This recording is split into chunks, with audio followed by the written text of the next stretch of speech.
सही सही साहब, कुछ पॉलिटिकल एक्टर्स ऐसे हैं जो हमेशा से बनता हुआ काम बिगाड़ते रहे हैं। आज शेख रशीद का जो बयान सामने आया है वो बहुत यानी तवज्जो तलब है।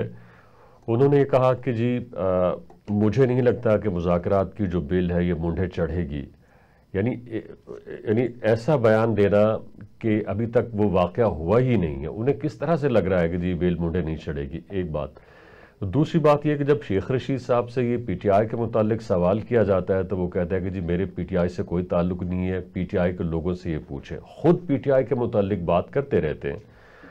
तो पीटीआई को इस तरह के ये जो पॉलिटिकल एक्टर्स हैं जिससे कि उनकी साख को नुकसान पहुंचता है या फिर उनके किसी भी अमल को नुकसान पहुंच सकता है, तो उन्हें मोहतात रहने की ज़रूरत है। शेख साहब, जहाँ तक बात है शेख साहब की, तो वो मेरा ख्याल है कि इस मंजरनामे में अब बिल्कुल इरेलेवेंट हो चुके हैं।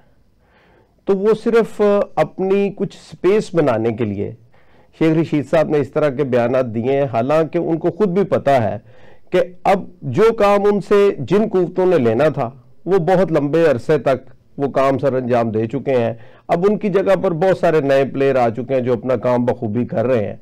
तो अब शेख रशीद साहब ने अपने आप को सिर्फ इस तरह से लोगों तक लोगों में ये बात बावर कराने के लिए कि मैं मौजूद हूं, इस किस्म के बयान दिए हैं।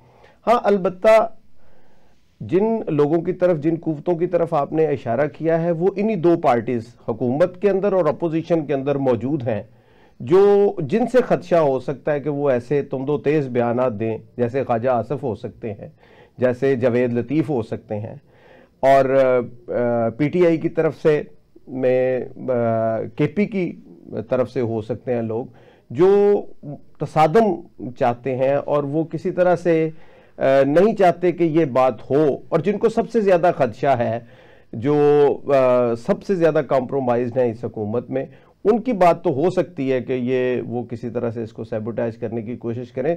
अलबत्ता शेख रशीद या इन जैसे जितने भी लोग हैं ये अब मौजूदा सियासी मंजरनामे में रेलेवेंट हो चुके हैं। इनकी बातों से ना मुज़ाकरात होने हैं ना ख़त्म होने हैं। ठीक है।